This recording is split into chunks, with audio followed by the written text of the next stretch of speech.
and welcome to Historical for another trip through words and time. If you dislike whoopee cushions, 6-year-old children, or con artists of any other variety, you might need to adopt the brace position by crossing your arms and resting your head against the seat in front of you. Unfortunately, there are no exit routes, so please subscribe and leave us a rating while you're there, because today we're talking bunny rabbits, arachnids, and other creatures that simply can't be trusted. If you've been around a while, you might be able to throw your mind back to episode 8, How Anansi Got His Tail. If you're new, or if you adopt a podcast listening strategy that more closely resembles a singleton at Christmas time eating a box of milk tray, you might not have heard it yet. But that's okay, here's a quick refresher for those who need it. Anansi is a spider, and also a deity, and a jokester, and also a sage. He's not exactly a real spider, he's more of a fictional spider, except when he's not a spider and is a fictional something else. He hails from the postal code of West Africa, or America, or the Caribbean, depending on the season. Now that we've cleared that up, let's talk about rabbits. You might in your youth have heard of Brer Rabbit. Brer, for those of you who have never Googled this, is a kind of title like Mr. or Mrs., and it's a contraction of the word brother. So Brer Rabbit is really Brother Rabbit in a strictly honorary, non-species jumping kind of way. The Brer Rabbit stories, like the Anansi stories, are an old part of a rich oral tradition. The web of Anansi's birth is, so far as we can tell, in West Africa. And from there he spread throughout Africa, the Caribbean, and the Americas as people moved, or more commonly, were forced to do so. Similarly, most people know Brer Rabbit as the central figure in oral stories passed down in African American and African Caribbean traditions. Anyone who's ever whiled away a Sunday with Brer Rabbit in one hand and Anansi's tales in the other might have noticed that there are some striking similarities between the two. Apart from the fact that they're both beautifully rooted in the kind of storytelling tradition in which lessons and wisdom are passed through the spoken word, they're both just a rollicking good time. Which is sort of the point, the boring stories don't survive the generations. But they also both feature a trickster character, a semi-mystical being with above-average abilities who's really good at getting out of a jam. These trickster characters are common throughout the world, from Loki in Norse mythology to Curupira, the Brazilian jungle genie. The really interesting link between Brer Rabbit and Anansi is that they both have their roots, or burrows as the case may be, in Africa. Anansi in the west, and Brer Rabbit in the southern and central regions. There's a lot of overlap in the plots of the original tales, if not in the number of legs. They both ended up in America via the transatlantic slave trade, where the stories, over time, diverged slightly from the originals. Just like languages and accents, stories grow and change over time until Brer Rabbit and Anansi became two distinct entities in the public consciousness. Both, however, remained centrally important amongst enslaved communities, for whom the trickster figure, provoking authority and surviving by his wits, became a subtle symbol of resistance. If this parallel isn't something you've ever had occasion to notice, don't worry, we're going to do the heavy lifting for you. We'll start with another Anansi story. It's a beautiful day in the African plains, and Anansi is picking yams.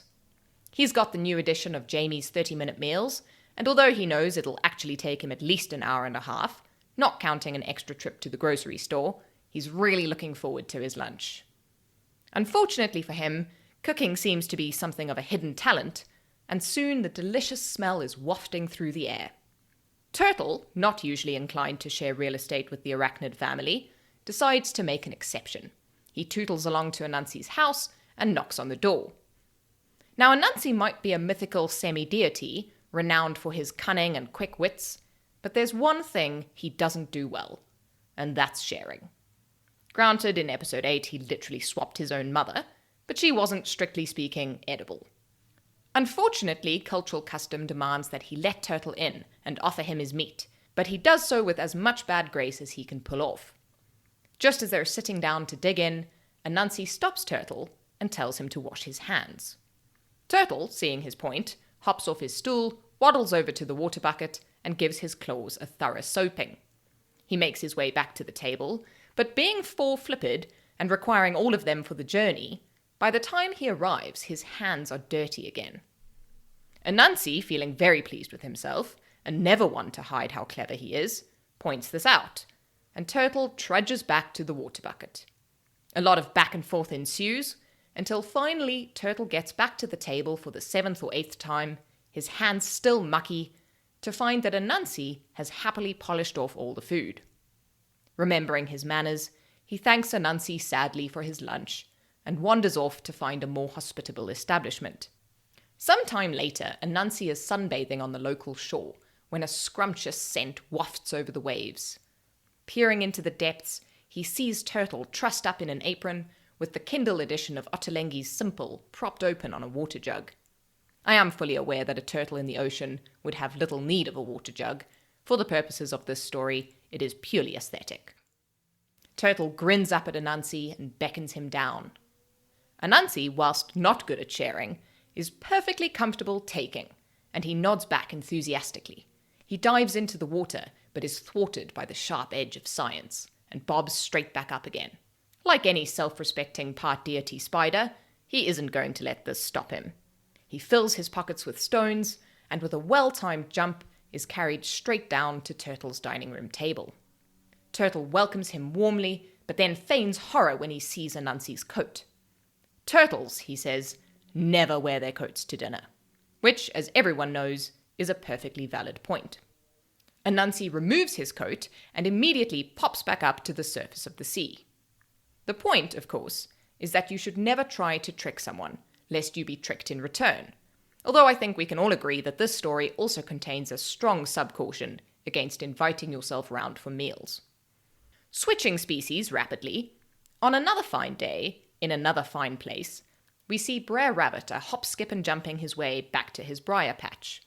He's got a rabbity wife at home who's just given him a horde of bunny children, and his thoughts are filled with fluffy bobtails and tiny noses and the price of primary school education. Interrupting these meditations, he sees Sister Cow in a nearby field. She's clearly had a fairly recent calving herself, and is probably thinking similar thoughts and wondering whether she can remortgage her shed. Brer Rabbit, noticing what an unseasonably hot day it is, decides to go for gold. He ambles up to Cow and asks her innocently to help him get some persimmons down from a nearby tree. She falls for it because cows are notoriously dopey, and bunny rabbits are very cute. She butts her horns against the tree, but nothing happens. Brer Rabbit, not missing a trick, and very clued up on the latest scientific theories, points out that she probably just needs a bit more momentum. She backs up a few paces, comes in hot, and slams her horns into the trunk of the tree as hard as possible. Where they stay. She's now stuck in the tree until further notice.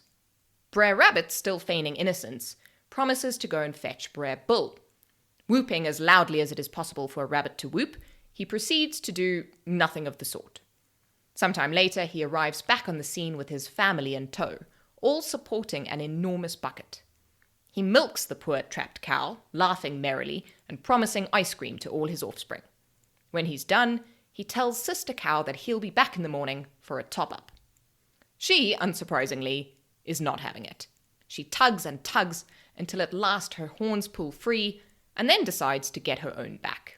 She curls up for a quick 40 winks, because revenge is tiring, and at daybreak sticks her horns back into the holes in the tree. When Brer Rabbit comes along, pail in paw, she asks him to pull her tail.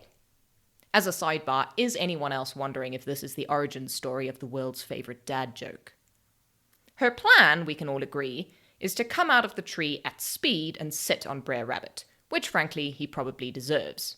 But he's a crafty guy, and unbeknownst to her has been watching the field all night. He refuses to come a step closer, and she, furious, turns on him. They have a high-speed chase over hill and dale, until Brer Rabbit, with the two significant advantages of speed and size, manages to hide in some brambles. As Sister Cow gets closer, he chooses the kind of pitiful disguise much revered by Shakespeare. Pulling some brambles over his head and adopting a squeaky voice, he tells Sister Cow that Brer Rabbit went that way. She races off, and he goes home for a milkshake. The takeaway, depending on your mood, is either that trickery breeds trickery, or that you should never trust someone with a cute nose. Thank you for joining this episode of Historical. If you enjoyed yourself, please head over to your streaming platform of choice, subscribe so that you never miss another episode, and leave us a rating and review so that we can continue to tell cool stories. You can also come and find us on Instagram and Twitter at historical_podcast, and join the Facebook group, which is an excellent place to tell us which words you'd like to hear next. Join us again for more words that shape the world every Tuesday.